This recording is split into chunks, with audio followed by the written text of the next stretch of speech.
Dining রুমে এক কোণে চেয়ারে চুপচাপ মাথা নিচু করে বসে আছি। আর আমার 2 চেয়ার বাদে গপ গপ করে পেট পুড়ে লাঞ্চ করছেন সাদিফ ভাইয়া। রাগে আমার গা শিরশির করছে। একটু আগে আমাকে কি বলেছিলেন উনি? না জেনে না শুনে কে কি বলল, ওই কথা শুনেই নাচতেছিল।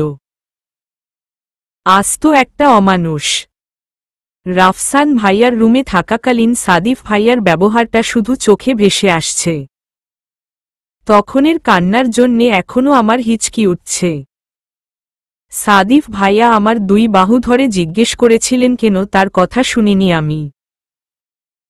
আমি কিছুক্ষণ চুপ থাকার পরও যখন কোনো উত্তর দিচ্ছিলাম না তখন সাদিফ ভাইয়া আমার গাল চেপে ধরেছিলেন। কি সমস্যা? মুখের আওয়াজ বন্ধ? আরে ব্যথা পাই না আমি। এত শক্ত করে আমার নরম গাল ধরবেন না। ছাড়েন আমাকে। আরে ভাই কোনো কথা শুনিনি এইটা তো আমাকে ভাবতে হবে। তুই কি সত্যি মনে করতে পারছিস না কোনো কথা? চিল্লিয়ে। উনার চিল্লানিতে আমি কেঁপে উঠলাম। যতই সাহস দেখায় না কেন, অযথা কেউ বকা দিল কান্না তো পাবেই। কথা বলতে বলতেই আমি কেঁদে দিলাম। আরে ভাইয়া চিল্লাচ্ছেন কেন? একটু শান্ত হয়ে বলুন না। আমি বুঝছি না কিছু। আপনি তো আমাকে অনেক ব্যাপার নিয়েই কথা বলেছেন। এখন কোনো কথাটা শুনিনি এইটা আমাকে বললেন। সাদিফ ভাইয়া উনার এক হাত দিয়ে আমার এক বাহু এবং আরেক হাত দিয়ে আমার গাল চেপে ধরে বলতে লাগলেন। সেদিন আবারও কেন ব্যালকনিতে গিয়েছিলি? মানা করেছিলাম না? কোনো দিন? কান্না করে বৃষ্টিতে ভিজে জ্বর বাঁধিয়ে আমার বাসায় ছিলি। এরপরের দিন বকা দিয়েছিলাম মনে নেই? ব্যালকনিতে দাঁড়িয়েছিলি তাই? আমার মিটিংয়ের মানুষ ছিল সেদিন অনেক, তাই তো নিষেধ করেছিলাম। কিন্তু তুই কি করেছিস? আবারও গিয়েছিলি ব্যালকনিতে তুই। না হলে ওই অমানুষ আফিফ কেমনে তোকে দেখতে পেল?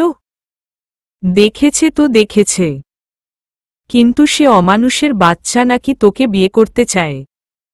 What the hell? কথাটা বলেই সাদিফ ভাইয়া আমাকে ছেড়ে পাশে থাকা খাটে জোরে একটা লাথি দিলেন। সাথে সাথেই খাট একটু দূরে ছিটকে গেল। এত শক্তি উনার! কিন্তু উনার এমন কাণ্ডে আমি নির্বাক হয়ে গেলাম। আবারও সাদিফ ভাইয়া আমার দিকে তেড়ে আসতে নিলে একটু দূরে সরে গেলাম। আমি কি জানি কে দেখছিল আমাকে? তাছাড়া ব্যালকনির গ্লাস টানা ছিল। আর উনি জুমু বা ইতি আপু অথবা অন্য কেউকে দেখেছেন হয়তো। এখানে আমার কি দোষ? তোর কথায় বলেছে সে। ইতি আর জুমুকে সে ভালো করেই চিনে। গ্লাস টানা থাকলেও বাহির থেকে তো দেখা যায় 2 তলায়। ওই কুত্তার সাহস কি করে হয় তোর দিকে তাকানোর? ভাগ্যিস সে ফোনে বলেছিল কথাটা। সামনে থাকলে তো নাক বরাবর একটা পাঞ্চ দিয়ে দিতাম। আর কখনো যদি আমার কথার অবাধ্য হওয়ার চেষ্টা করিস তোর অবস্থা আমি খারাপ করে ফেলব। মাথায় রাখবি এটা। আর চোখ থেকে এক ফোঁটা পানি পড়লে কিন্তু গাল কামড়ে ছিঁড়ে ফেলব আমি তোর। শুধুমাত্র কেউ আমাকে দেখে আমার জন্যে বিয়ের প্রপোজাল দিয়েছে তাই বলে এত রাগ? আমি দাঁড়িয়ে হাতের উল্টো পিঠ দিয়ে চোখের পানি মুছছি আর সাদিফ ভাইয়ার দিকে তাকিয়ে আছি। রাগে উনি রীতিমতো উনার চুল টানছেন। তখনই মা রুমে আসলেন। কিরে শিফা, তোকে সেই 10 মিনিট আগে পাঠালাম সাদিকে ডাকতে, কিন্তু তোরা 2 জন এইখানে এভাবে 2 প্রান্তে দাঁড়িয়ে আছিস কেন? আর তুই কাঁদছিস কেন ফুল? মা, কিছু না খালামণি, একটু বকা দিয়েছি তাই। তোমার মেয়ে তো অল্পতে কেঁদে সাগর বানিয়ে নেয়। সাদিফ ভাইয়া: আচ্ছা আচ্ছা, চল তো বাবা, খেয়ে নে। আর শেফা তুই ছাদে যা, সবাই যাচ্ছে ওইখানে। নিচ থেকে আমার লিচু নিয়ে আয়। রান্নাঘরে রাখা আছে। মা। খালামণি। আমার খাওয়ার পর বাটি প্লেট সব তো ওকেই ধুতে হবে। এটা ওর একটা পানিশমেন্ট। তুমি বরং ওইগুলা নিয়ে ছাদে যাও।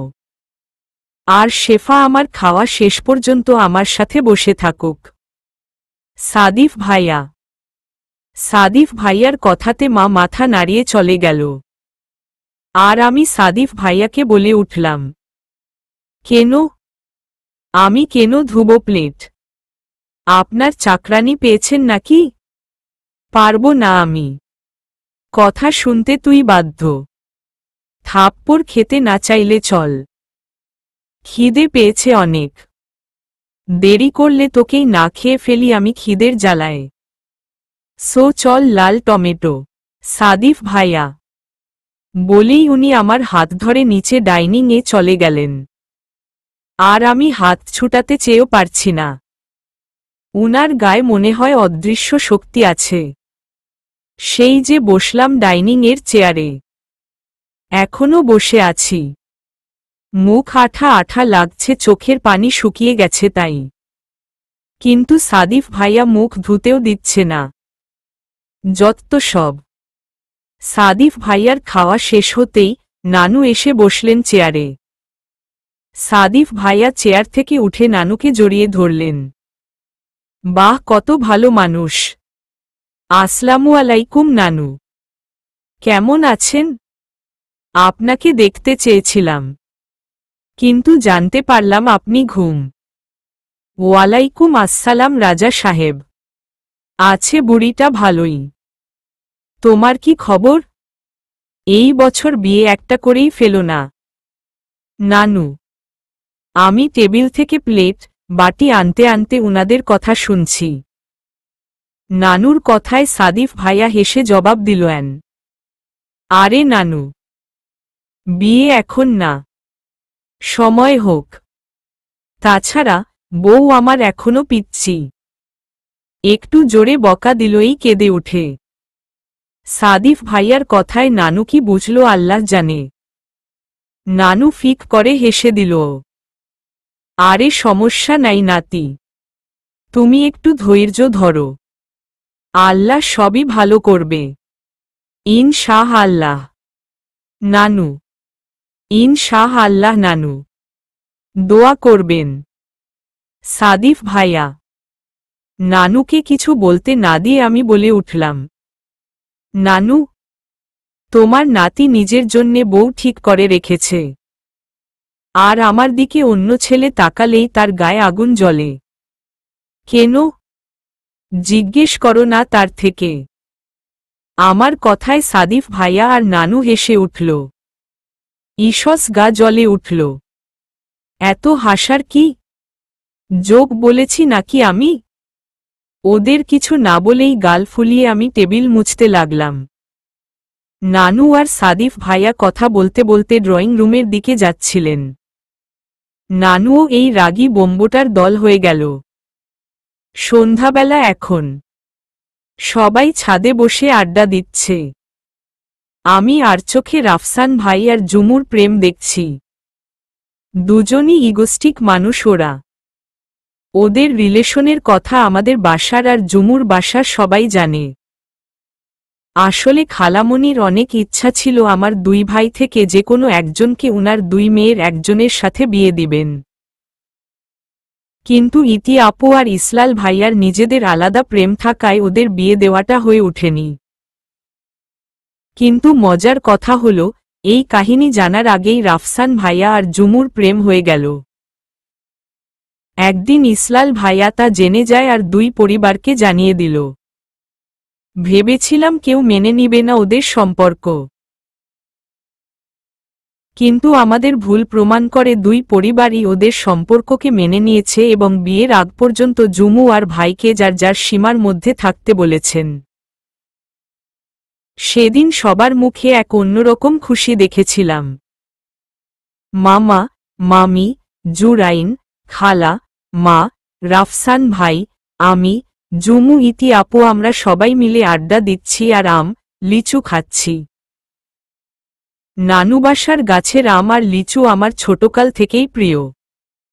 একটুপরে দেখলাম সাদিফ ভাইয়া আসছে ছাদে। এর মধ্যে বাসায় গিয়েছেন উনি? কারণ একটু আগে তো পাঞ্জাবি পরা ছিল উনার, আর এখন টি শার্ট আর ট্রাউজার পরনে। একটু করে তাকিয়ে চোখ ফিরিয়ে নিলাম। উনার সুন্দরের ঢং দেখতে চাই না আমি? রাক্ষস একটা। সাদিফ ভাইয়া এসেই বসলেন আমার পাশে। কিন্তু আমিও কম কিসে। নিচে নেমে যাওয়ার জন্যে উঠে পড়লাম। এদিকে শেফার এমন গাল ফুলানোতে সাদিফ মুচকি হেসে উঠল। কিন্তু কাউকে কিছু বুঝতে না দিয়ে সে মোবাইল চালাতে লাগল। নিচে নেমে রান্নাঘরে গেলাম, কারণ আমি জানি ভাবি একা কাজ করছেন। গিয়ে দেখি ঠিকই ভাবি পাস্তা রান্না করছেন, আর আমিও ভাবির সাথে সামান্য নাস্তা বানাতে লাগলাম। ভাবি আর আমি মিলে পাস্তা, নাগেটস, পিৎজা বানিয়ে নিলাম। আর ইসলাল ভাইয়া অফিস থেকে আসার সময় গ্রিল চিকেন আর পরোটা নিয়ে এলো। নাস্তা বানিয়ে সব টেবিলে সার্ভ করে দিলাম। সার্ভ করার সময় দেখলাম সাদিফ ভাইয়া সিঁড়ি দিয়ে নামছে ফোনে কথা বলতে বলতে। আর ভাবি গেল রুমে ওষুধ খেতে। আমি সবার জন্যে কফি বানাতে শুরু করলাম। কফি বানিয়ে ফ্লাকে নিয়ে নিচ্ছিলাম। এমন সময় পিছন থেকে কেউ ভাও করে চিল্লিয়ে উঠল। আর আমি হঠাৎ এমন হওয়ায় প্রচণ্ড ভয় পেয়ে কেঁপে উঠলাম। সাথে সাথেই গরম কফি পড়ল আমার বাম হাতের তালুতে। উফ আল্লাহ! জ্বলে উঠল। সাথে সাথেই দিলাম একজোরে চিৎকার, আল্লাহ রে বলে। চিৎকার দিয়ে আমি হাত ঝাড়া দিয়ে কান্না করতে লাগলাম। আর পিছনে দাঁড়ানো জুরাইন অবার চোখে তাকিয়ে রইল। বেচারা ভেবেছে এমনি তার আপুকে একটু দুষ্টুমিতে জ্বালাবে, কিন্তু এখন তো সে তার আপুর হাতই পুড়িয়ে দিল। আর সাদিফ শেফার চিল্লানো শুনে মোবাইল রেখেই এক দৌড় লাগালো কিচেনে। গিয়ে দেখালো শেফা হাত নিয়ে লাফাচ্ছে আর কান্না করছে। আর পাশেই জুরাইন মুখে হাত দিয়ে দাঁড়িয়ে আছে। সাদিফ দ্রুত শেফার কাছে গেল। কফির পাতিল আর ফ্লাক্স পড়ে থাকতে দেখে সাদিফ বুঝতে পারল শেফার হাতে গরম কফি পড়েছে। দ্রুত শেফার হাত ধরে বেসিনে পানি ছেড়ে তার নিচে দিয়ে দিল। আর শেফা ঠোঁট চেপে কান্না করছে। সাদিফের যে এখন কি পরিমাণ রাগ লাগছে বলার বাহিরে। কাজ না পারলে করতে বলে কে তোকে? হাতটা পুড়িয়ে ফেললি তো? আর যদি কখনো রান্নাঘরে খালা ভাবিকে ছাড়া ঢুকিসারে খাতেও গরম কফি ঢেলে দিব। রেগে সাদিফ বলল, আরে ভাইয়া, আপুর কোনো দোষ নেই। আমি আপুকে ভয় লাগিয়েছি। আর তাই হঠাৎ এমন হওয়াতে আপু ভয় পেলে গেল আর কফি পড়ল আপুর হাতে। জুরাইন ভয় ভয় বলে উঠল। কথাটা শুনেই সাদিফ জোরে একটা বকা দিল জুরাইনকে। তুমি তো ছোট না জুরাইন, এভাবে আপুকে আর কখনো ভয় লাগবে না। দেখলে তো হাত পুড়ে গিয়েছে তোমার আপুর। মামি শুনলেও বকবে তোমাকে। আর কখনো এমন কাজ তোমার আপুর সাথে করবে না। যাও এখন লিভিং রুমে বসে থাকো। সরি আপু অ্যান্ড ভাইয়া, বলেই জুরাইন মুখ কালো করে চলে গেল। ছোট ও বুঝতে পারেনি, তাই বলে বকা দিবেন? অয়েন্টমেন্ট লাগালেই ভালো হয়ে যাব। চুপ, একদম চুপ। এত ডেসপারেট মানুষ কেমনে হয়? সামান্য চিল্লানি দিল আর তাতেই হাত পুড়িয়ে ফেললি? সাদিফ ভাইয়ার মাথা খুব গরম এখন। আর কিছু বললেই ঠাস করে লাগিয়ে দিবেন। আমার হাত পরিষ্কার করতেই ভাবি এসে গেল কিচেনে। সম্পূর্ণ ঘটনা সাদিফ ভাইয়া ভাবিকে বলল। আর ভাবি সাদিফ ভাইয়ার কথা অনুযায়ী ফার্স্ট এইড বক্স এগিয়ে দিল উনাকে। ডাইনিংয়ের চেয়ারে বসিয়ে আমার হাতে ফু দিয়েই সাদিফ ভাইয়া আস্তে আস্তে অয়েন্টমেন্ট লাগিয়ে দিচ্ছেন হাতের পোড়া জায়গায়। হাতে প্রচণ্ড জ্বালা করলেও আমি এখন তাকিয়ে আছি সাদিফ ভাইয়ার দিকে। মানুষটা এখন কেমন যেন একদম শান্ত হয়ে গিয়েছেন। কি যত্ন করে আমার হাতে অয়েনমেন্ট লাগিয়ে দিচ্ছেন। সাদিফ ভাইয়ার এমন হঠাৎ ভালো হয়ে যাওয়াটা আমার মানতে খুব কষ্ট হয়, কারণ উনি যে একটা রাগী বোম্ব। সামান্য পাস্তা খেয়ে ডাইনিং থেকে উঠে লিভিং রুমে চলে আসলাম। হাতের তালুতে ফোসকা পড়েছে, তবে সাদিফ ভাইয়া তৎক্ষণাৎ প্রাথমিক চিকিৎসা দেওয়ার কারণে ফোসকা একটু কম পড়েছে। না হলে তো গরম গরম কফি পড়ার কারণে হাতটাই ঝলসে যেত। তবে বেশি কফি পড়েনি হাতে, যেই অল্পটুকু পড়েছে তাতেই হাতের এই অবস্থা। কিন্তু আল্লাহের দরবারে অনেক শুকরিয়া। সব কফি যদি পড়ত হাতে তবে কি অবস্থা হতো হাতের আল্লাহ জানেন। ছাদ থেকে সবাই এসেই দেখল আমাকে সাদিফ ভাইয়া অয়েন্টমেন্ট লাগিয়ে দিচ্ছেন।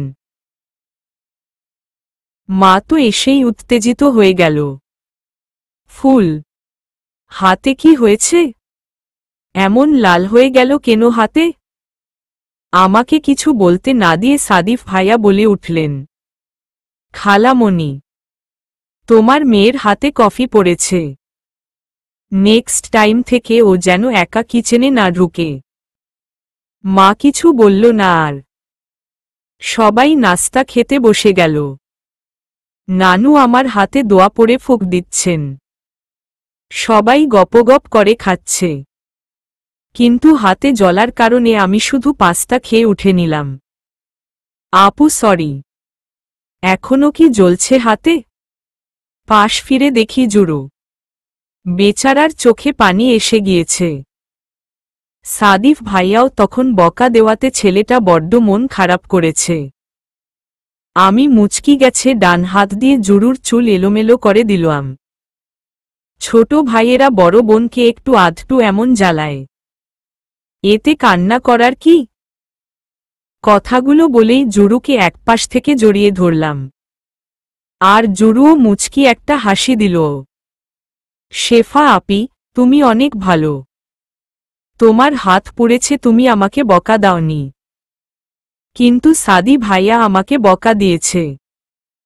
আমার না অনেক খারাপ লেগেছিল। আমি কি ইচ্ছা করে তোমাকে ব্যথা দিয়েছি? জুরুর কথায় আমি কিছু বলতে যাব অমনি সাদিফ ভাইয়ার কথায় আমি আর জুরু পিছে তাকালাম। তোমার আপি তো তোমাকে জীবনেও বকা দিবে না, কিন্তু আমার তো দায়িত্ব বলে কিছু আছে নাকি? এমন ভয় লাগানো আর কখনো যেন না দেখি জুরাইন। আমি জানি তুমিও তোমার আপুকে অনেক ভালোবাসো, কিন্তু তোমার আপু এখনো ছোট বাচ্চা। সে অল্পতেই ভয় পেয়ে লাফিয়ে ওঠে। So bro, keep my words in your mind. Yes সাদি ভাইয়া, আমি আর কখনো আপুকে ভয় লাগাবো না। জুরু, গুড ব্রো। এদের কথা শুনে মেজাজটাই খারাপ হয়ে গেল। আমাকে বাচ্চা বলছে এই লোকটা। নিজে কি? নিজে তো একটা 27 বছরের বুড়া। এই সাদিফ ভাইয়া, আমাকে আপনি বাচ্চা বলছেন কেন? আমি কি বাচ্চা? আমার বয়স 19 বছর, আর আপনি আমাকে বাচ্চা ডাকছেন? আপনি নিজে কি? নিজে তো একটা বুড়া। কথাগুলো বলেই সাদিফ ভাইয়ার দিকে তাকালাম। সাদিফ ভাইয়া আমার দিকে ভ্রু কুঁচকে তাকিয়ে আছেন, কিন্তু হঠাৎই সাদিফ ভাইয়া হাসতে হাসতে বললেন, আমি বুড়া? কোনো এঙ্গেলে? আমার মতো ড্যাশিং ছেলে দেখেছিস জীবনে? একবার বিয়ে করব বললে শত শত মেয়েরা লাইন ধরবে, আর তুই কি বলছিস বুড়া? হা হা হা। আমি আর জুরু একজন একজনের দিকে তাকাচ্ছি, একবার আরেকবার সাদিফ ভাইয়ার দিকে। কিন্তু জুরুও সাদিফ ভাইয়ার সাথে তাল মিলিয়ে বলল, হ্যাঁ ভাইয়া, তুমি তো দেখতে একদমই টার্কিশ হিরোদের মতো। সাদিফ ভাইয়া আর জুরু একসাথে হাই ফাইভ দিল। আবারও সাদিফ ভাইয়া বলে উঠল, নিজে বাচ্চা হয়ে অন্যকে বুড়া বলিস তাই না? দেখবি তোর কপালে বুড়া জামাই আছে। তখন কি করবি? আমি কিছু বলতে যাব কিন্তু সাদিফ ভাইয়া আমাকে থামিয়ে বলল, একটু আগে বলেছিলাম না আমার মতো সুন্দর ছেলে দেখেছিস নাকি? এটা জাস্ট এমনি কথার কথা বললাম। কোনো ছেলের দিকে তাকালে আমার চেয়ে খারাপ কেউ হবে না। দেখতে হলে শুধু আমাকে দেখবি। উনার কথার মাঝেই ইতি আপু আর জুমু চলে এলো। কি আলাপ হচ্ছে এখানে? জুমু, আপু আর ভাইয়া ঝগড়া করছে তাই দেখছি আমি বসে বসে। আসো তোমরাও বসো। জুরু, হ্যাঁ ভাই, তুমি ঝগড়া করতে জানো? ইতি আপু, শাট আপ এভরিওয়ান। চিল্লিয়ে। সাদিফ ভাইয়ার চিল্লানি খেয়ে সবাই একেবারে চুপ হয়ে গেল। তখনই মা, খালা, ভাবি, নানু, মামি এলো লিভিং রুমে। ভাইয়ারা মেবি নাস্তা করে যার যার রুমে চলে গেল। মা, আমি আসছি। ডিনার আমি বাহিরে করব। তোমরা কি থাকবে নাকি আজকে? সাদিফ ভাইয়া, হ্যাঁ, আজ মা, বোন, ভাবির সাথে গল্প করে রাত কাটিয়ে দিব। কিন্তু কাল সবার ওই বাসায় দাওয়াত রইল। খালামণি, ওকে, আল্লাহ হাফেজ মা। সাদিফ ভাইয়া। সাদিফ ভাইয়া বাকি সবাই থেকে বিদায় নিয়ে চলে গেলেন। কিন্তু আমার দিকে ভুলেও তাকাননি। হাতের অবস্থাও জিজ্ঞেস করেননি। রাগ করেছেন নাকি উনি উনাকে বুড়া বলার কারণে? আমি তো এমনি দুষ্টামি করে বলেছি। সাদিফ ভাইয়া মোটেও বুড়া না। অনেক সুন্দর একটা ছেলে উনি। যে কোনো মেয়েই উনাকে বিয়ে করতে এক পায়ে রাজি হয়ে যাবে। কিন্তু সাদিফ ভাইয়া আমাকে এটা কেন বলল আমি যেন বাহিরের কোনো ছেলের দিকে না তাকায়? সেই ক্লাস 10 থেকে এসব শুনে আসছি আমি উনার মুখ থেকে। তাছাড়া আমার এত ইচ্ছা নেই প্রেম করার বা কোনো ছেলের দিকে তাকানোর।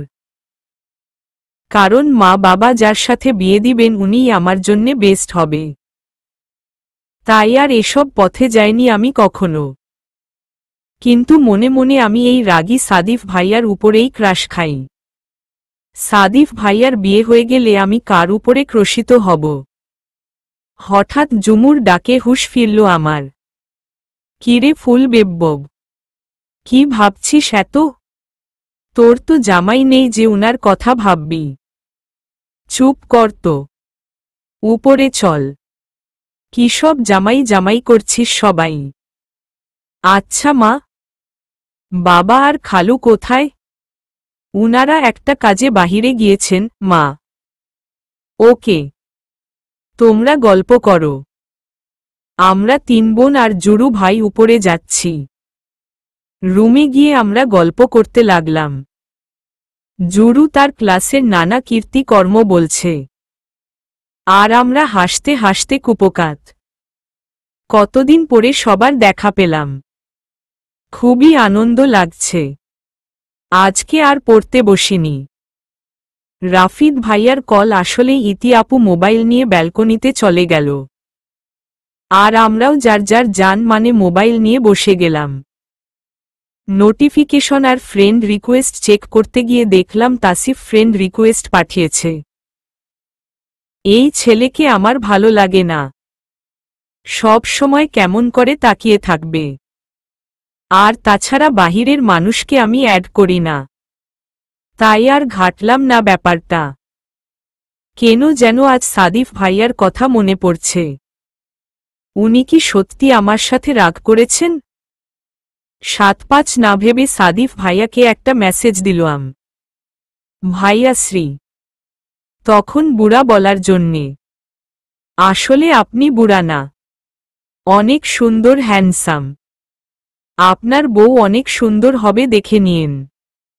রাগ করবেন না প্লিজ। আমার জন্যে কেউ রাগ করলে আমার সেটা মোটেও ভালো লাগে না। আপনিও আমাকে আর পিচ্ছি বলবেন না কেমন? মেসেজ দিতেই কেন জানি বুকটা ধুকপুক করছে। এদিকে টুং করে মেসেজ টোন বেজে উঠাতে সাদিফ মোবাইলটা হাতে নিল। এতক্ষণ সে পার্টিতে আসা লোকজনের সাথে আলাপে ব্যস্ত ছিল। মেসেজ ওপেন করতেই সাদিফ আনমনে হেসে উঠল। আর মেসেজ পুরোটা পড়েই সাদিফ মোবাইলটা বুকে চেপে ধরল আর বলে উঠল, আমার বাবুই। সাদিফকে এমন অবস্থায় দেখে একজন বলে উঠল, কি সাদিফ ভাই, হঠাৎ মুখে এত হাসি, কি ব্যাপার? Everything is alright, excuse me. বলেই সাদিফ একটু দূরে গিয়ে দাঁড়িয়ে ভিড় মুক্ত হল। শেফাকে মেসেজের রিপ্লাই দিতে লাগল, বাচ্চাদের কথায় আমি রাগ করি না, আর তোর মতো অবুঝ শিশুর কথায় তো একদমই না। কিন্তু তোর যদি এতই গিল্টি ফিল হয় তবে হাতের ছবি তুলে পাঠিয়ে দে আমাকে এখন। সাদিফের মেসেজ দেখে শেফা তো রেগে আগুন।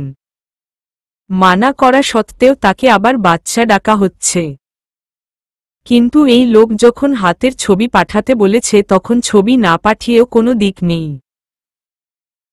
কারণ যদি ছবি না পাঠায় আমাকে হাতের কাছে পেলেই ঠাস করে একটা দিয়ে দিবেন। বাম হাতের তালুর একটা ছবি তুলেই উনাকে পাঠিয়ে দিলাম। লাল ভাবটা কমছে আস্তে আস্তে, কিন্তু ফোসকা পড়ে তো অবস্থা খারাপ হয়ে গেল। দেখ কমে নাকি না, কমলে কাল কোচিং থেকে আসার সময় ডাক্তারের কাছে নিয়ে যাব। ডিনার করে ওষুধ লাগিয়ে ঘুমিয়ে যা, অনলাইনে দেখলে খবর আছে। সাদিফ ভাইয়ার মেসেজ দেখে মুখ ভেঙিয়ে উঠলাম। অনলাইনেও থাকা যাবে না নাকি? যান। আসলাম না অনলাইন, কিন্তু আপনি তো ভুলে গিয়েছেন আমার কাছে ল্যাপটপ আছে। আজ আমরা ভাইবোন মিলে মুভি দেখব। কিন্তু আপনি কিছুই জানবেন না। বাহ শেফা, তোর মাথায় অনেক বুদ্ধি। কিন্তু সাদিফ ভাইয়াকে শুধু ওকে মেসেজটা পাঠালাম। ডিনার করে লিভিং রুমে বসে সবাই আড্ডা দিচ্ছি আর বাকিরা ইতি আপুর বিয়ের আলোচনা করছে। যতটুক জেনেছি ইতি আপুর বিয়ের আর 2 মাস বাকি আছে। আহা কত মজা হবে। বিয়ের কথা শুনতাই আমাদের মুভি দেখার প্ল্যান চেঞ্জ করে আমরা বিয়ে নিয়ে প্ল্যান করতে লাগলাম। পরের দিন সকালের নাস্তা করে খালামণি আর ইতি আপু চলে গেলেন, কারণ আজ ওদের বাসায় দাওয়াত। যদিও কাজের লোকেরা খালামনিদের সব কাজ করেন কিন্তু রান্নার কাজ শুধু খালামনি করেন। কাজের লোকরা সব কাঁচা জিনিস ধুয়ে কেটে রেখেছেন। খালামণি গিয়ে নাকি শুধু রান্না করবেন। দুপুর 12টার দিকে আমরা খালামণির বাসার দিকে রওনা দিলাম। মা, ভাবি, নানু, মামি আর ইসলাল ভাইয়া গাড়ি করে যাচ্ছে। আর আমি, জুমু, রাফসান ভাইয়া, জুরু আমরা হেঁটে যাচ্ছি। 5 মিনিটের পথ এই বাসা থেকে ওই বাসা। বাবা আর মামা, উনারা নাকি জোহরের নামাজ শেষে আসবেন। গেট দিয়ে ঢুকতে দেখলাম সাদিফ ভাইয়া 3/4 প্যান্ট আর টি শার্ট পরে বাগানের দিকে ল্যাপটপ নিয়ে বসে কি করছেন। সাদিফ ভাইয়াকে দেখা মাত্রই রাফসান ভাইয়া ঘরে না ঢুকে বাগানের দিকে চলে গেল। আমি আর জুমু ঘরে ঢুকতে ঢুকতে বক বক করতে লাগলাম, শেফা বেব, আচ্ছা তোর ভাই রাফসান এত রাগী কেন? আমি এক ভ্রু উঁচু করে বললাম, তোর ভাই থেকে অনেক কম। তাছাড়া তুই আর সাদিফ ভাইয়া যা রাগী, তোদের কাছে অন্যদের রাগ একদম ফিকে। হা, তারপর বল। আমার ভাইয়া রাগী হলেও অনেক ভালো। দেখবি তোর কপালে আমার ভাইয়ার মতো একটা বর জুটবে। কথাটা বলেই জুমু আমাকে একটা খোঁচা মেরে দৌড় দিল। আর আমিও জুমুকে মাইর দেওয়ার জন্যে তার পিছে দৌড় দিলাম। সাদিফ ভাইয়াদের বাসায় উপরে নিচে অনেকগুলো রুম, তবে নিচে কেউ থাকে না, সবাই উপরের রুমগুলোতে থাকে। জুরাইন তো আসা মাত্রই সাদিফ ভাইয়ার রুমে চলে গেল ভিডিও গেমস খেলার জন্যে। সাদিফ ভাইয়ার রুমটা অনেক বেশি সুন্দর। অবশ্য ওদের বাসার সব রুম সুন্দর। নাস্তা খেতে ইতি আপু আমাদের ডাকতে এসেছে। আমরা তিনজন মিলে সাদিফ ভাইয়ার রুমে গেলাম। জুরু আর রাফসান ভাইয়া মিলে গেমস খেলছে। এই ভাই তোরা আয়, নাস্তা করবি না? ইতি আপু, আপু এটা লাস্ট গেম, আসছি। জুরু, ওরা ওদের মতো কথা বলছে আর আমি রুম দেখছি। 1 মাসের ভিতরে আবারও এই রুমের ডিজাইন উনি চেঞ্জ করে ফেলেছেন। টাকা থাকলে যা হয় আর কি। বেশ সুন্দর লাগছে রুম।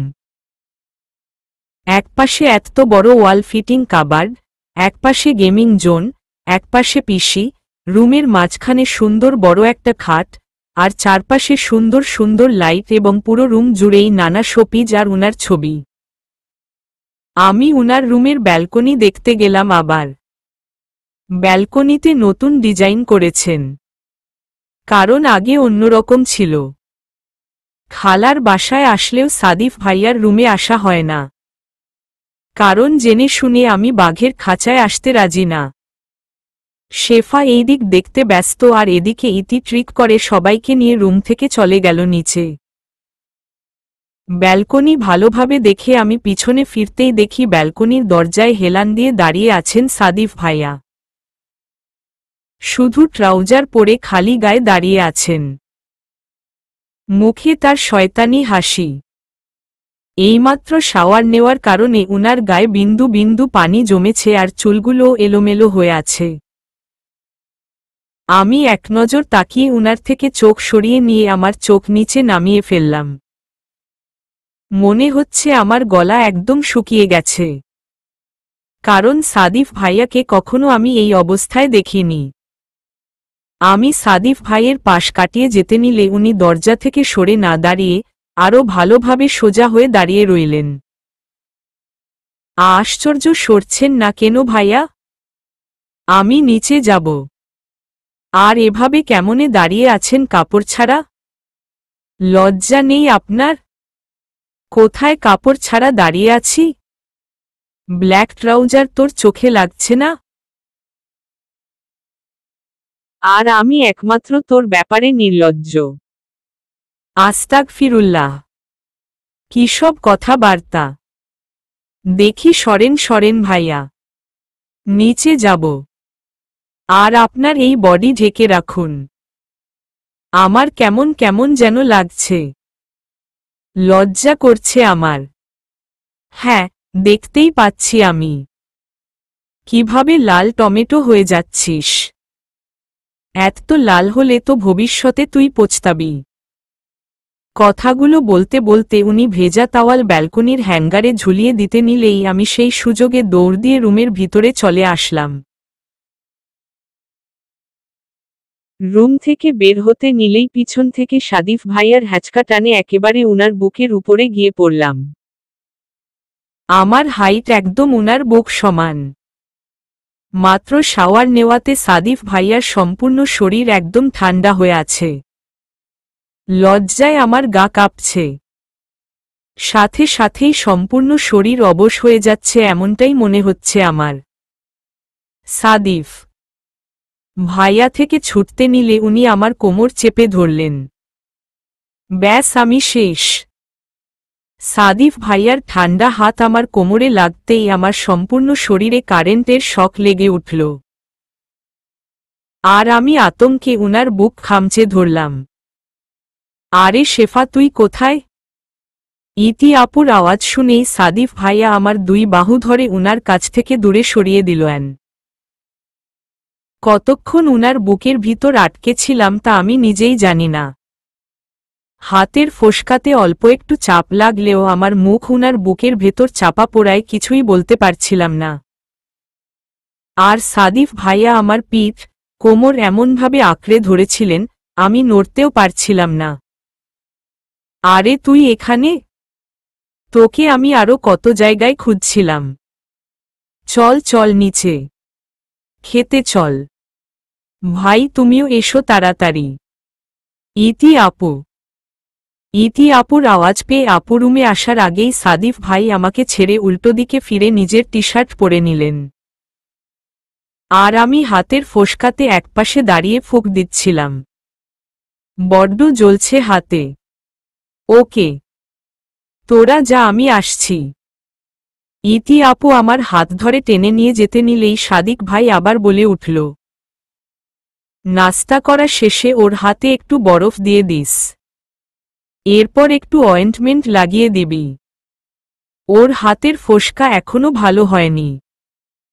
ইতি আপু মুচকি হেসে বলল, ঠিক আছে ভাই, তুমি কোনো চিন্তা করো না। আমি আর ইতি আপু নিচে চলে গেলাম। ডাইনিংয়ের সবাই নাস্তা খাওয়া শুরু করে দিয়েছে।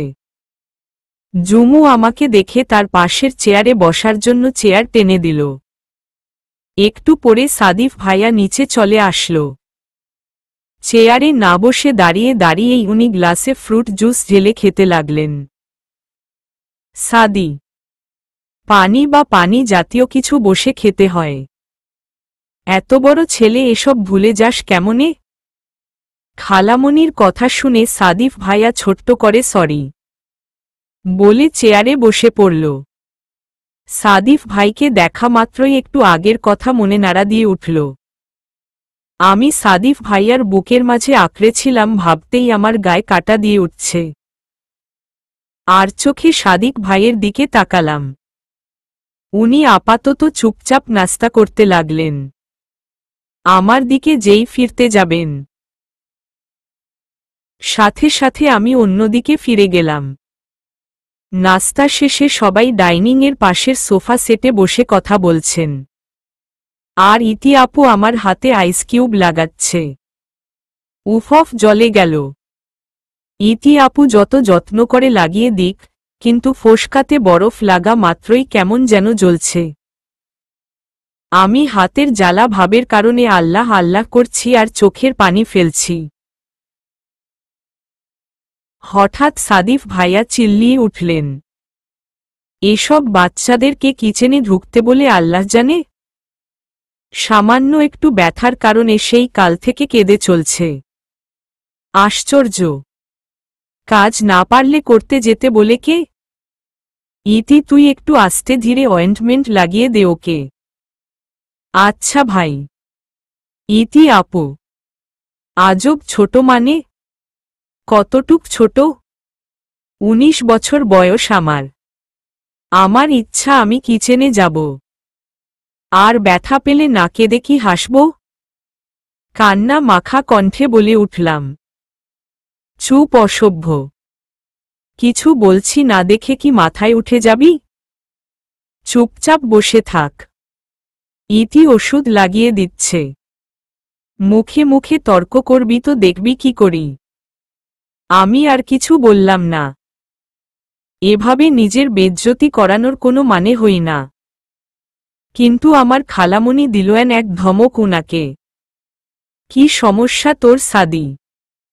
বাচ্চা মেয়েটাকে কেন এমন বকিস সবসময়? আর একটা বকা দিল, আমার চেয়ে খারাপ কেউ হবে না।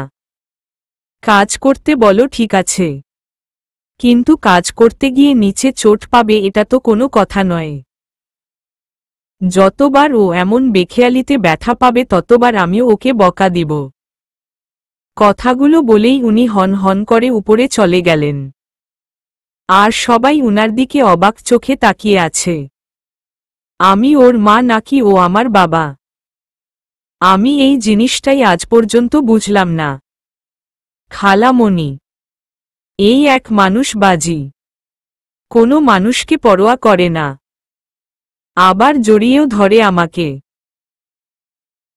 আমি অসভ্য না আপনি অসভ্য?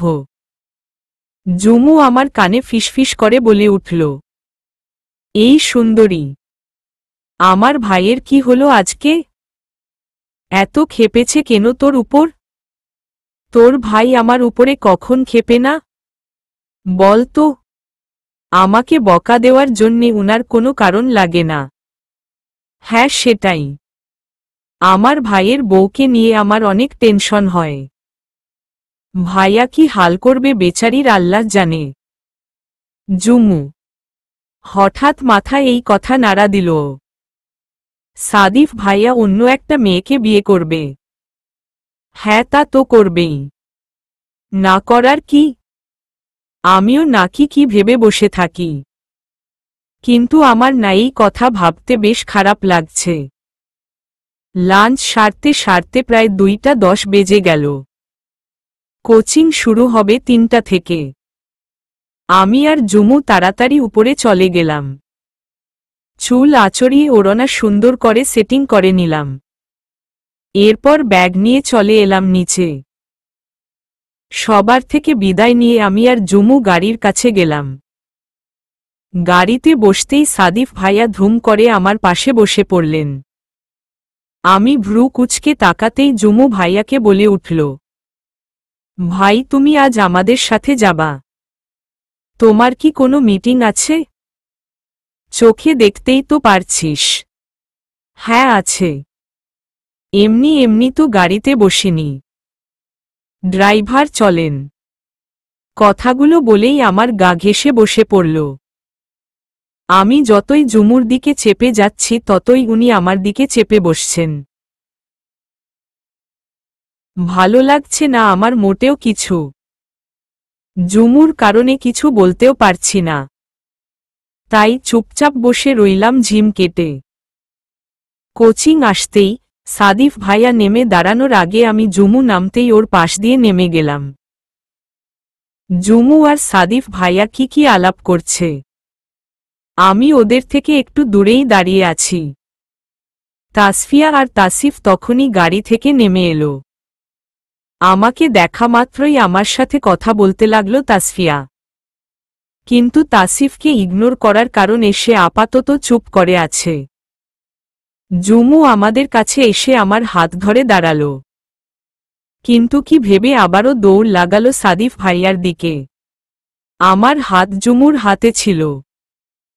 অগত্যা আমাকেও যেতে হলো জুমুর সাথে। সাদিফ ভাইয়া তখনও গাড়ি নিয়ে ওয়েট করছিল। হয়তো আমরা কোচিংয়ে প্রবেশ করলেই উনি উনার গন্তব্যে রওনা দিতেন। ভাইয়া, আজকে কোচিংয়ের পেমেন্ট করতে হবে। দিয়ে দিও প্লিজ আজকে। নিতে আসবে না তুমি? জুমুর কথায় আমার হুঁশ আসল। আল্লাহ, আজকে কোচিংয়ের বেতন দিতে হবে। ভর্তির টাকাও সাদিফ ভাইয়া দিয়েছিল। কিন্তু আমি আজ টাকাও আনিনি। সমস্যা নেই, কাল দিয়ে দিব। হ্যাঁ, নিতে আসব। ওকে দিয়ে দিব। এখন ক্লাসে যা। সাবধানে থাকিস। তোর সাথে শেফা বাচ্চাটাকে দেখে রাখিস। ড্রাইভার চলেন। বলেই চলে গেলেন সাদিফ ভাইয়া। কোচিংয়ে প্রবেশ করতে করতে তাসফিয়া বলে উঠল, এটা তোর ভাই সাদনান সাদিফ। অনেক হ্যান্ডসাম। কোনো একদিন পরিচয় করিয়ে দিস।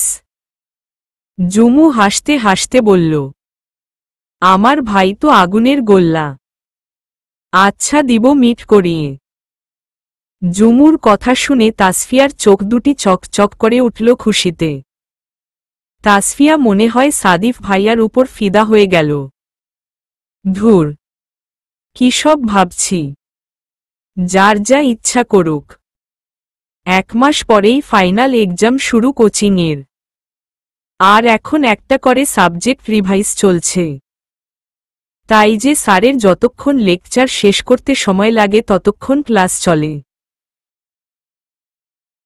তাই কখনো আগে ছুটি হয়, আবার কখনো পরে ছুটি হয়। আজকে ছুটি একটু লেট করে হলো।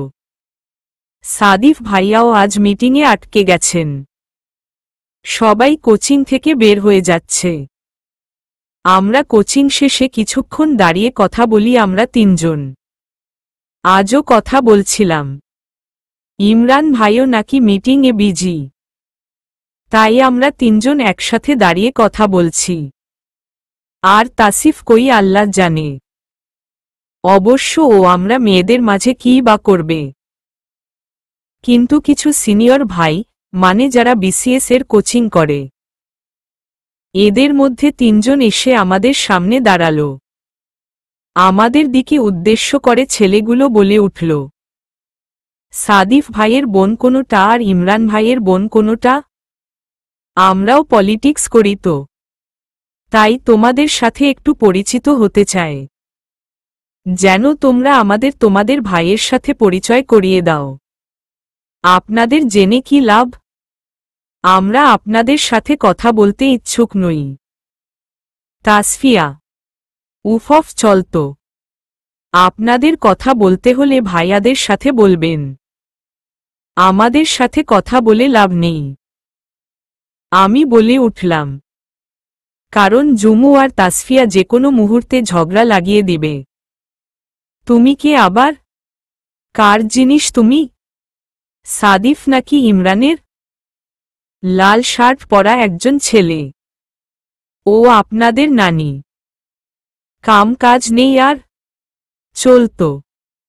জুমু কথাগুলো বলেই আমার হাত ধরে অফিস রুমের দিকে চলে গেল, আর তাসফিয়া আমাদের সাথে সাথেই চলে এলো। কি অসভ্য ছেলে পেলে! আদনান ভাইকে বলা উচিত। আর আমি তো সাদিফ ভাইয়াকে বলবি এই কথা? যা ইচ্ছা তাই করবে নাকি? পলিটিশিয়ান এর বোন আমি, আর এরা ইচ্ছা করেই আমাদের মজা নিতে এসেছিল। খবিশের দল। জুমু বেশ রাগেই কথাগুলো বলল। হ্যাঁ, ঠিক বলেছিস জুমান, আমিও আমার ভাইয়াকে বলবো। এভাবে যেই সে এসে আমাদের সাথে যা তা বলবে নাকি? তাসফিয়া: আরে বাদ দে তোরা। আর জুমু: সাদিফ ভাইয়া শুনলে আবার মারপিট বাজিয়ে দিবে। তুই তো উনার রাগ সম্পর্কে খুব ভালো করেই জানিস। কেউ আর কোনো কথা বলল না। চুপ করে বসে আছি অফিসে। রাফসান ভাইকে বললে এতক্ষণে এসে আমাদের নিয়ে যেত বাসায়, কিন্তু সাদিফ ভাইয়া বললেন 5 মিনিটের মাঝে আসছেন। তাসফিয়াও বসে আছে, ওর ভাইয়ারও নাকি লেট হবে। যে যার যার মোবাইল ইউজ করছি। বড্ড পানির পিপাসা লেগেছে। অফিসের ফিল্টার খালি, তাই জুমুকে বলে সামনের দিকে ক্লাসের ফিল্টারের কাছে গেলাম। যদিও জুমু আসতে চেয়েছিল, কিন্তু আমি আসতে মানা করেছি। অত দূরেও না ফিল্টার। পানি পান করে ওয়ান টাইম গ্লাসটা ডাস্টবিনে ফেলে দিলাম। তোমাকে রিকোয়েস্ট দিয়েছিলাম ফেসবুকে, অ্যাকসেপ্ট করনি কেন? সামনে ফিরে দেখি তাসিফ। হঠাৎ এমন কথা বলে খুব ঘাবড়ে গেলাম আমি। আর ওকে দেখলে আমার এমনিও অজানা কারণে ভয় করে। তাও সাহস করে বলে উঠলাম, আমি অপরিচিত কাউকে অ্যাড করি না। আমরা পরিচিত হতে পারি। তাসিফ: কিন্তু আমি চাই না। ওকে আর কিছু বলতে না দিয়ে চলে আসতে নিলেই তাসিফ আমার বাম হাতের তালুতে ধরতেই ফসকাতে খুব জোরে চাপ লাগে, আর আমি উফফ বলে উঠলাম। সাথে সাথেই চোখে পানি চলে এলো। ব্যথা পাওয়া স্থানে ব্যথা পেলে জানি বেরিয়ে যায়। আমার ক্ষেত্রেও তেমনটাই হলো। আমি এক ঝটকায় হাত ছাড়িয়ে নিলাম। পিছন থেকে একটা আওয়াজ শুনে আমি একদম কেঁপে উঠলাম। কি হচ্ছে এখানে? সাদিফ ভাইয়া! নির্ঘাত উনি আমাকে মেরে ফেলবেন। শেফা পানি খাওয়ার কিছুক্ষণ বাদেই সাদিফ অফিসে এসেছিল। জুমান থেকে জানতে পারে শেফা এইদিকে পানি খেতে এসেছে, তাই আর দেরি না করে সাদিফ এইদিকে হাঁটা দিল। সাদিফ ভাইয়া আমার কাছে এসে আমার চোখের পানি মুছে দিয়ে বলে উঠলেন, এই চোখে পানি কেন? এই ছেলে কি চাও তুমি এখানে? আমি কাঁপা কাঁপা গলায় বললাম, কিছুই হচ্ছে না। আমি পানি খেতে এসেছিলাম, আর উনিও পানি খাবেন হয়তো। আমি গ্লাস রাখতে গিয়ে হাতে ব্যথা পেয়েছি, তাই চোখে পানি এসেছে। তোকে আমি কবার সাবধানে কাজ করতে বলবো? দেখে শুনে কাজ করবি তো। আর পানি খেতে এখানে আসতে হয়? আদনানকে বলা যেত না? এমন সব বকা দিতে দিতে উনি আমার হাত ধরে টেনে নিয়ে যাচ্ছেন। ভাগ্যিস ব্যাপারটা বুঝেননি উনি। যদি জানতেন তাসিফ আমার হাত ধরেছিল তাহলে কি করতেন ওকে আল্লাহ জানেন। কিন্তু আমার মন উনার বকার মাঝে নেই এখন। আমার মন উনার হাতের স্পর্শে। কেমন গরম গরম হয়ে আছে উনার হাতটা। সাদিফ ভাইয়া আমাকে নিয়ে অফিস রুমে গেলেন। জুমু সাদিফ ভাইয়ার সাথে তাসফিয়ার পরিচয় করিয়ে দিচ্ছে। ভাই, এটা আমার ফ্রেন্ড তাসফিয়া। আর তাসফিয়া ও আমার ভাই সাদিফ। হ্যালো ভাইয়া বলেই তাসফিয়া উনার দিকে হাত এগিয়ে দিল। আর তা দেখে সাদিফ ভাইয়া এক নজর আমার দিকে তাকালো। আমি তখনও উনার দিকে তাকিয়ে। আমি ভেবেছিলাম উনি হ্যান্ডশেক করবেন তাসফিয়ার সাথে। কিন্তু আমাকে অবাক করে দিয়ে সাদিফ ভাইয়া শুধু হালকা করে তাসফিয়ার আঙ্গুলের সাথে উনার আঙ্গুল স্পর্শ করলেন। আর আমি ভাবছি এটা হ্যান্ডশেক নাকি ফিঙ্গার শেক। সাদিফ ভাইয়ার কাণ্ডগুলো বড্ড অদ্ভুত। আদনান ভাই, আমি আজ টাকা আনতে ভুলে গিয়েছি। আমি কাল পেমেন্ট করলে চলবে? সমস্যা নেই আপু, যখন ইচ্ছে তখন দিবে তুমি। No problem. আদনান ভাইয়া, এই নে আদনান, এখান থেকে দুইজনের পেমেন্ট আদায় করে নে। সাদিফ ভাইয়া উনার ক্রেডিট কার্ড আদনান ভাইকে দিয়ে বললেন। আমি সাদিফ ভাইয়ার কাছে গিয়ে ফিসফিস করে বললাম, দরকার নেই, আমি কালকে নিয়ে আসব টাকা। আপনি এমন করবেন না প্লিজ। আম্মু শুনলে বকবে আমাকে। চুপ, একদম চুপ। খালামণিকে আমি জানিয়ে দেব। আর এরপরও বকলে আমাকে জানাবি। আমার টাকা তোর টাকা একই। সো একদম চুপ। দাঁতে দাঁত চেপে বললেন।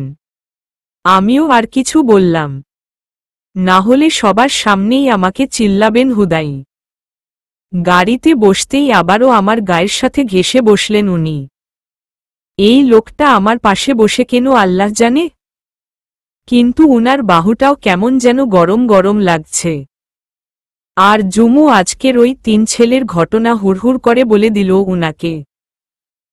আর সাদিফ ভাইয়াও ওর কথার বিপরীতে কি যেন বলছেন। কিন্তু আমার চিন্তা উনার গায়ের গরম ভাব নিয়ে। কিছু না ভেবেই আমার বাম হাতের উল্টো পিঠ দিয়ে সাদিফ ভাইয়ার হাঁটুর উপর রাখা হাতের উপর ছোঁয়ালাম। আমার স্পর্শে উনি আমার দিকে ফিরলেন। আর আমি উনার তাকানোকে তোয়াক্কা না করে বাম হাতের উল্টো পিঠ দিয়ে উনার কপালে স্পর্শ করলাম। এত গরম কপাল। হঠাৎ করে উনার জ্বর আসলো কেন? আমার দিকে ভ্রু উঁচু করে তাকিয়ে আছেন সাদিফ ভাইয়া আর আমি উনাকে বলে উঠলাম, এই আপনার তো অনেক জ্বর। হঠাৎ করে জ্বর কেন আসলো আপনার? এদিক থেকেই ডাক্তার দেখিয়ে নিন। জ্বরে কপাল পুড়ে যাচ্ছে আপনার। আমার কথা শুনে সাদিফ ভাইয়া কিছু বলল না। এক নজরে আমার দিকে তাকিয়ে রইলেন। আর জুমু তার ভাইয়ের কপাল ছুঁয়ে সেও তার ভাইকে বলছে ডাক্তার দেখাতে। কিন্তু সাদিফ ভাইয়া আমাদের কারো কথার পরোয়া করলেই তো। জুমু আর না পেরে চুপ হয়ে গেল। সাদিফ ভাইয়া নিজের মন ছাড়া কারো কথা শুনে না, এটা আমরা সবাই বেশ জানি। সাদিফ ভাইয়া সিটে হেলান দিয়ে চুপ করে শুয়ে রইলেন। হঠাৎ করে আমার হাতটা জড়িয়ে ধরলেন আলতো করে।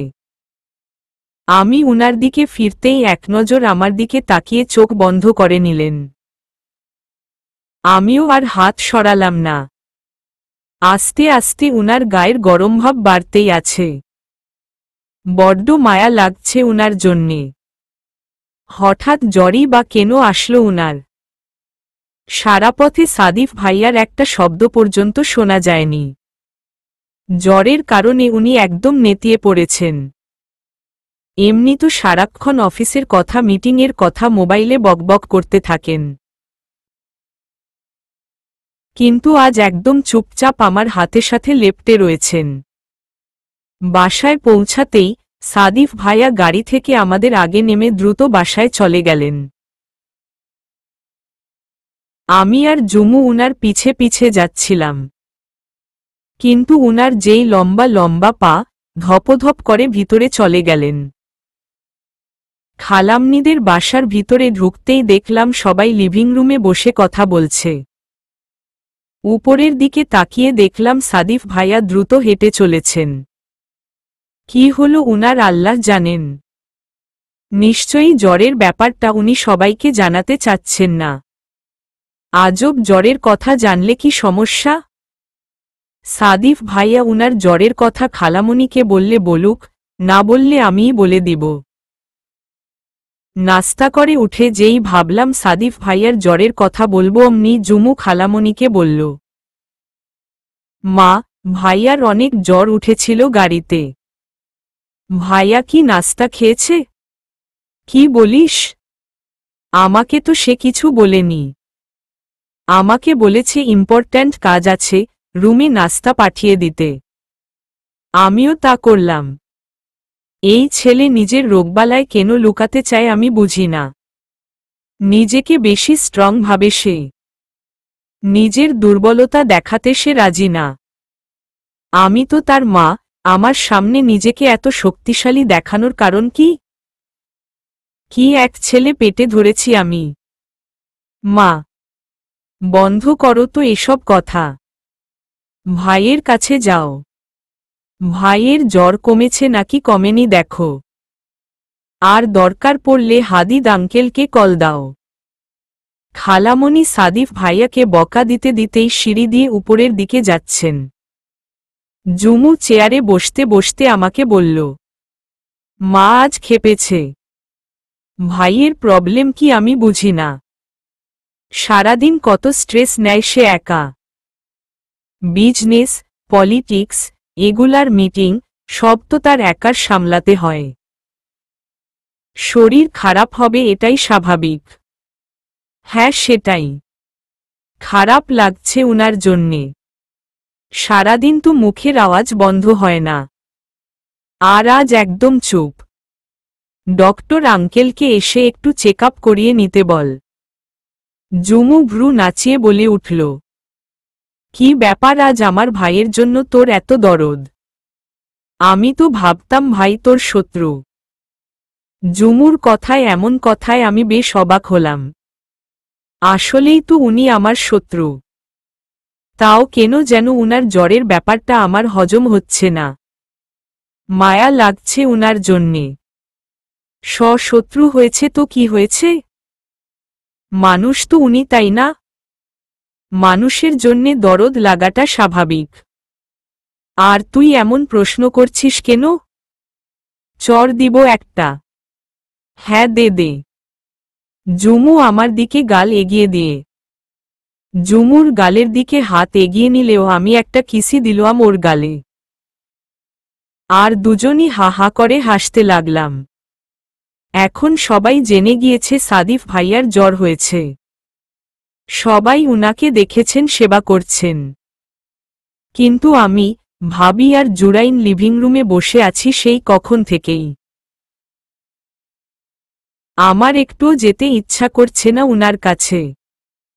উনার জ্বরের মুখটা আমার একটুও দেখতে মন চাচ্ছে না। একটু পরেই দেখলাম ডক্টর প্রবেশ করছেন আর সাথে আছে রাফসান ভাইয়া। জ্বর মেবি বেড়েছে সাদিফের। উফ অফ। একটু উপরে উঠে দেখতে পারতাম। ছেলেটা বড্ড পরিশ্রম করে। এত কাজ একা না করলেও হয়। ভাবির কথা শুনে প্রচণ্ড রাগ লাগল সাদিফ ভাইয়ার উপরে।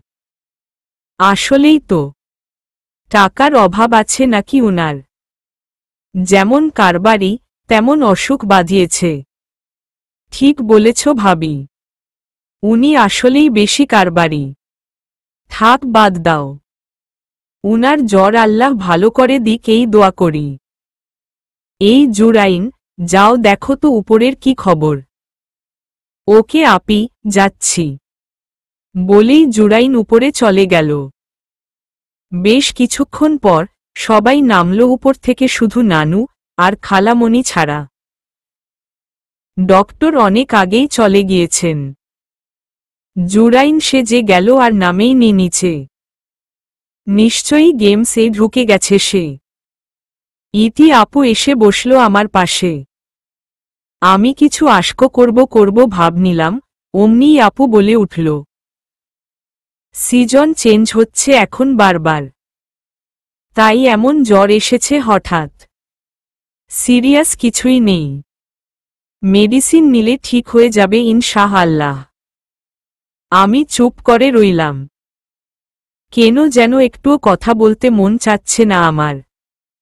কিন্তু ভাবি বলে উঠলেন, সাদিফের বেশি জ্বর এসেছে নাকি ইতি? হ্যাঁ ভাবি, কিন্তু আল্লাহ ভরসা, ভাইয়া ঠিক হয়ে যাবে। উনার জ্বরের কথা আমার আর শুনতে মন চাচ্ছে না, তাই চুপচাপ উঠে জুমুর কাছে চলে গেলাম। জুমু আর রাফসান ভাইয়া ফোনে কথা বলছে, আর আমি সাদিফ ভাইয়ার প্রোফাইল দেখছি। কি সুন্দর ছেলেটা! এক একটা ছবিতে উনাকে দেখতে অনেক ড্যাশিং লাগছে। কোনো ছবিতে পাঞ্জাবি পরানো, আর কোনোটাতে শার্ট জিন্স পরানো, আবার কোনোটা জিম করছে, এমন এক একটা ছবিতে উনাকে এত সুন্দর লাগছে বলার বাহিরে। উনার একটা পেজ আছে, ওইখানে উনি শুধু রাজনৈতিক কাজ শেয়ার করেন। সাদিফ ভাইয়ার চ্যারিটির কাজ, দান করা, ভোটিংয়ের কাজ সব দেন এই পেজে। উনার আইডিতে মেয়েদের কমেন্ট না থাকলেও পেজে মেয়েদের কমেন্টসের অভাব নেই। Hey handsome, cute, marry me, crush boy, হেন তেন হাজারো কমেন্টস এমন। কিন্তু সাদিফ ভাইয়া কোনো রিপ্লাই দেন না। এই জিনিসটা দেখে কেন জানি ভালো লাগছে অনেক। মেয়ে মানুষ কেমনে এমন লিখে? লজ্জা নেই বুঝি এদের? এসব দেখতে দেখতেই আমি কখন ঘুমিয়ে পড়েছিলাম আমি নিজেও জানি না। ইতি আপুর ডাকে ঘুম ভেঙে গেল। শোয়া থেকে উঠে বসলাম, কিন্তু বড্ড ঘুম আসছে। রাজ্যর ঘুম যেন আজকেই আসার কথা। ফুল, উঠো না বোন, তুই খাবার না খেয়ে কেন ঘুমিয়ে পড়েছিলি? ভাইয়া এই জ্বরের মাঝেও তোকে বকা দিয়ে চলছে। ভাইয়ার নাম শুনে আমার চোখ অটোমেটিকলি খুলে গেল। ইতি আপুর ভাইয়া মানে তো সাদিফ ভাইয়া। ও শিট, উনার তো জ্বর ছিল। আমার জ্বরের সময় উনি কত সেবা করেছিলেন আমার, আর আমি উনাকে একবারও দেখতে যাইনি। কত স্বার্থপর আমি। এই যে ভাবনার রানী।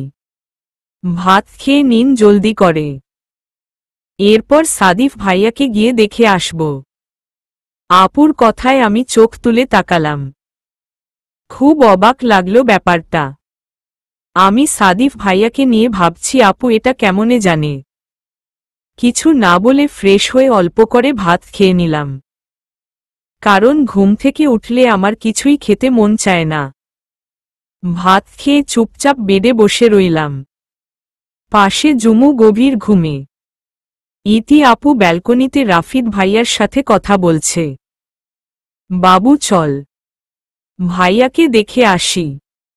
মাথা তুলে ইতি আপুর দিকে তাকালাম। ইতি আপু আমার দিকে তাকিয়ে আছে, আর মিটমিট করে হাসছে। কি হাসছ কেন?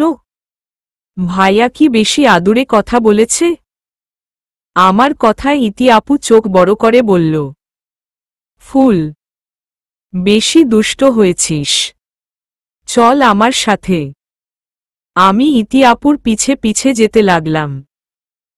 নক করতেই সাদিফ ভাইয়া দুর্বল কণ্ঠে বলে উঠল, কে? আমি ভাইয়া। ইতি, কাম ইন। সাদিফ ভাইয়ার পারমিশন পেয়ে আমরা দুইজন ভিতরে গেলাম, আর উনি বেডসাইড থেকে ল্যাম্পটা জ্বালিয়ে দিল। এতক্ষণ আধারের মাঝেই শুয়েছিল এই লোক। ভয় লাগে না বুঝি এমন আধারে থাকতে? গুটি গুটি পায়ে ইতি আপুর সাথে হেঁটে উনার কাছে গেলাম। অবশ্য দাঁড়িয়ে আছি আমি আর ইতি আপু ভাইয়ার পাশে বসে আছে। ল্যাম্পের আলোতে সাদিফ ভাইয়ার মুখটা বড্ড মলিন দেখাচ্ছে। আর সাথে জ্বরের কারণে তার নাক লাল হয়ে আছে। চোখটা ভালো করে বোঝা যাচ্ছে না। ইতি আপু সাদিফ ভাইয়াকে ওষুধ দিয়ে দিলেন। আর উনি শোয়া থেকে হালকা উঠেই ওষুধ খেয়ে আবার শুয়ে পড়লেন। রাফিদ কল দিচ্ছেন। শেফা তুই বসো একটু, আমি আসছি। আমাকে বলার সুযোগ না দিয়ে ইতি আপু চলে গেল। আমিও ইতি আপুর পিছে চলে যেতে নিলেই সাদিফ ভাইয়ার দুর্বল কণ্ঠে থেমে গেলাম। ফুল, এইদিকে আয়, আমার আসে বসো।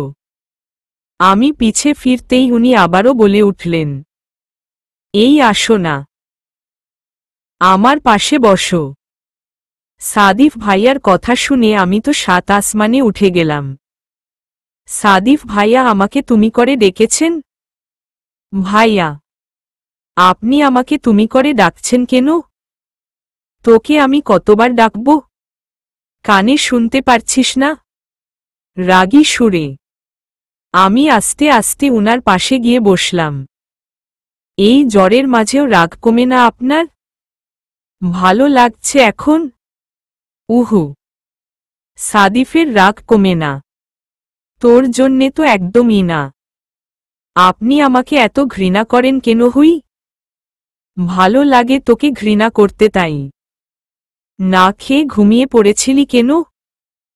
কার কথা ভাবছিলি বলতো? যার কথায় ভাবি। আপনার কি? আপনি আপনার বউয়ের কথা ভাবেন। আমার কথায় সাদিফ ভাইয়া আমার হাত ধরে এক টান দিলেন। আর আমি উনার বুকের উপর পড়লাম। জ্বরে উনার শরীর গরম হয়ে আছে। আর উনার স্পর্শে আমার মনে হচ্ছে আমি কাঁপতে কাঁপতে শেষ হয়ে যাব। ডোন্ট ইউ ডেয়ার, মেরে দিব একেবারে। এরপর নিজেও শেষ হয়ে যাব। আমি জানি এমন কাজ তুই কখনো করবি না। আমি তোকে বিশ্বাস করি। আই বিলিভ ইউ বাবুই। সাদিফ ভাইয়ার কথা শুনে আমার বুক ধুক ধুক করতে লাগল। মুখ দিয়ে কোনো কথাই বের হচ্ছে না। এমন সিচুয়েশনে আমি কখনোই পড়িনি। কী বা বলবো উনাকে আমি। দরজায় নক পড়তেই আমি উনার বুকে আমার দুই হাত দিয়ে হালকা ধাক্কা দিয়ে উঠে বসলাম। কিন্তু সাদিফ ভাইয়া আমার হাত ধরে রেখেছেন। সাদিফ ভাইয়া কামিন বলার সাথে সাথেই ইতি আপু প্রবেশ করল রুমে। ভাই, অনেক রাত হয়েছে, ঘুমিয়ে যাও তুমি। ফুল চল, লেট হচ্ছে। আমি আমার হাত ছুটাতে চাচ্ছি, কিন্তু সাদিফ ভাইয়া হাত ছাড়ছেন না আমার। একটু পরে আয়নিতে শেফার সাথে কথা আছে কিছু। আমি তাড়াহুড়া করে বলে উঠলাম, কোনো কথা নেই, আমি আসছি আপু। ওয়েট। ইতি আপু কিছু বলতে যাবে কিন্তু সাদিফ ভাইয়া বলে উঠল, ইতি। কি বললাম? ও একটু পরে আসবে বলেছি না? সাদিফ ভাইয়ের ধমকে ইতি আপু কিছু না বলে হাসতে হাসতে চলে গেল। আজব, আপনি কি ছোট বাচ্চা? কিছুই বুঝেন না? সবাই ঘুমাচ্ছে এখন। কেউ যদি আমাকে আপনার রুমে দেখে তাহলে কি ভাববে? আপনার লজ্জা বোধ নেই, কিন্তু আমার তো আছে তাই না? আমার কথার তোয়াক্কা না করে সাদিফ ভাইয়া বলে উঠল, আই ডোন্ট কেয়ার। আমি থাকতে তোর কোনো চিন্তা করতে হবে না। যে কারণে আটকালাম তোকে। কোচিংয়ের ওই 3 ছেলে কি বলেছিল ঠিক করে বল। এই জ্বরের মাঝেও ওই 3 ছেলের কথা উনার মাথা থেকে যায়নি। বাহ্য কি ব্রেন উনার। আরে কিছুই বলেনি। জাস্ট জানতে চেয়েছিল সাদিফ ভাই আর ইমরান ভাইয়ের বোন কারা। আর তোকে কি বলেছে? জুমু আর তাসফিয়াকে সামলানোর জন্য আমি কিছু কথা বললাম। দেন ওরা জিজ্ঞেস করল আমি কার জিনিস। সাদিফের নাকি ইমরানের জিনিস? পরে জুমু ওদের চুপ করিয়ে দিয়েছিল। আপনি কিন্তু কোনো মারপিট করতে যাবেন না। শরীর ভালো নেই আপনার। এই কথাগুলো আমাকে কোচিংয়ে থাকতে বলিসনি কেন? বলবো, আর আপনি গিয়ে ওদের মারবেন। এই তো। চুপ কর একদম। এদের সাহস দেখছি খুবই বেড়েছে। একটা তো টাইট দিতেই হয়। আমার জানদের কিছু বলবে আর আমি ছেড়ে দিব? জানদের মানে? আমি আর তাসফিয়া, ও কি আপনার জান? তাসফিয়া কে আবার? যা, অনেক রাত হয়েছে, ফালতু বকিস না। বলেই উনি ইতি আপুকে কল করল। আর আপু এসে আমাকে নিয়ে গেল। রোগী দেখতে এসে বাঁশ খেয়ে গেলাম। কারণ এটা তো সাদিফ ভাইয়া, যে সর্বদা উল্টাপাল্টা কাজ করতে পারে। সেটা যেমন সিচুয়েশন হোক না কেন। পরের দিন দুপুরের খাবার শেষে সবাই বাসায় চলে আসলাম। আর আমি কোচিংয়ের জন্যে রেডি হয়ে নিলাম। মামি, জুরাইন খালার বাসায় কিন্তু নানু আমাদের সাথে চলে এলো। আমি আর জুমু ড্রিভারের সাথে চলে গেলাম কোচিংয়ে। ক্লাসে ঢুকতে যাব এমন সময় আদনান ভাই আসলো। ছেলেগুলো কিছু বলেছিল, আমাকেই বলতে পারতে তোমরা। সাদিফকে কেন বলেছ? ও ফোন করে আমাকে অনেক গালি দিয়েছে। আমি জানলে ছেলেগুলোকে কালই কোচিং থেকে বের করে দিতাম। কিন্তু এখন সাদিফ তাদের বের করেছে তো করেছেই, সাথে তাদের পলিটিক্স লাইফটা শেষ করে দিয়েছে। আদনান ভাই অসহায়ভাবে বলল, যা করেছে ভাই একদম ভালো করেছে। আপনিও জানেন, মেয়েদের সাথে উল্টোপাল্টা করলে এদের শাস্তি দিতে হয়। সো, আমার ভাই ঠিক করেছে। কথাটা বলেই জুমু আমার হাত ধরে ক্লাসে চলে এলো। এভাবেই 1 মাস কেটে গেল। অবশ্য সেদিনের পর থেকেই সাদিফ ভাইয়া আবারও আমাদের কোচিং থেকে নিয়ে যেতেন। আমার হাতের অবস্থাও একদম ভালো হয়ে গেল। নানু এখনো আমাদের বাসায় আছেন। কিন্তু মামি, মাম, জুরু চলে গেল। কারণ জুরুর স্কুল খোলা। কোচিংয়ে এখন ফাইনাল এক্সাম শুরু হতে যাবে।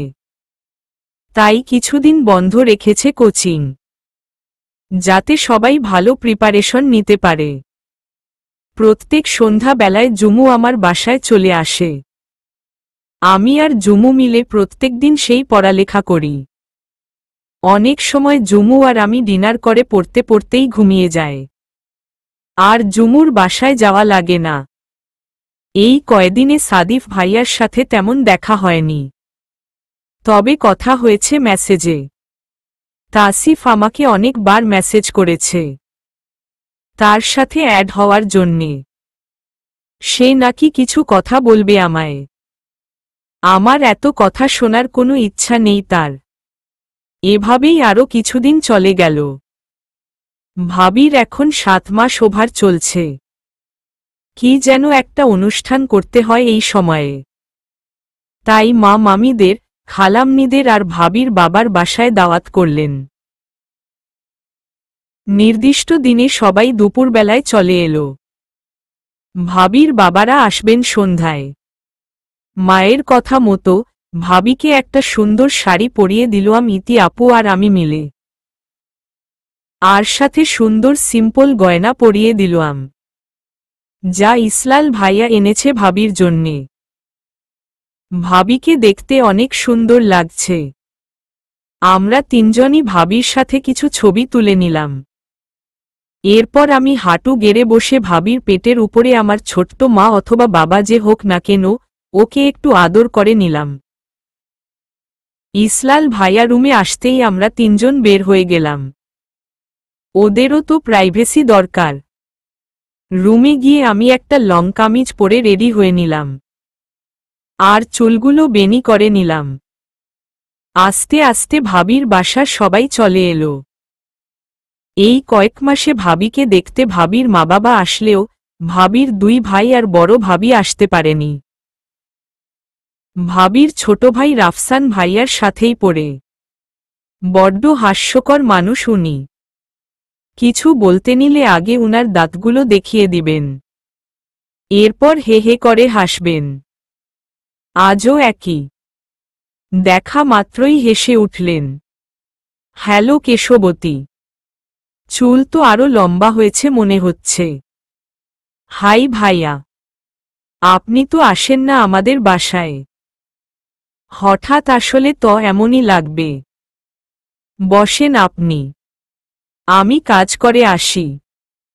ইতি আপু আর জুমু মিলে রাব্বি ভাইয়ার সাথে কথা বলতে লাগল। রাব্বি ভাইয়ের সাথে কথা বলে ফিরতেই দেখলাম সাদিফ ভাইয়া দুই হাতে নাস্তা নিয়ে দাঁড়িয়ে আছেন পিলারের পাশে। আমি ওইদিকে আর গেলাম না। ভাবি রুমে উনার মা ভাবির সাথে গল্প করছেন, আর মা খালা কিচেনে। আমি টেবিলে সব নাস্তা রাখছি, আর সাদিফ ভাইয়া এসে উনার হাতের নাস্তাগুলো রেখে গেলেন। পিছনে চুলে কেউ ক্লিপ লাগিয়ে দিচ্ছে এমন মনে হতেই আমি পিছে ফিরলাম। সাদিফ ভাইয়া উনার হাতে চুলের ক্লিপ নিয়ে দাঁড়িয়ে আছেন। তোর রুমে গিয়ে এটা নিয়ে আসলাম। চুল আটকা। ওই রাব্বি তোকে কেশবতী কেন বলবে? আর ও এই বাসায় না আসলে তোর এত সমস্যা কিসের? রাগী গলায়। আজব তো, এই লোক তো মহাপাগল। উনার জন্যে কি আমি এখন মেহমানদের সাথেও কথা বলবো না? সাদিফ ভাইয়ার কথা শুনে আমার দিকে হা করে তাকিয়ে রইলাম। চলবে।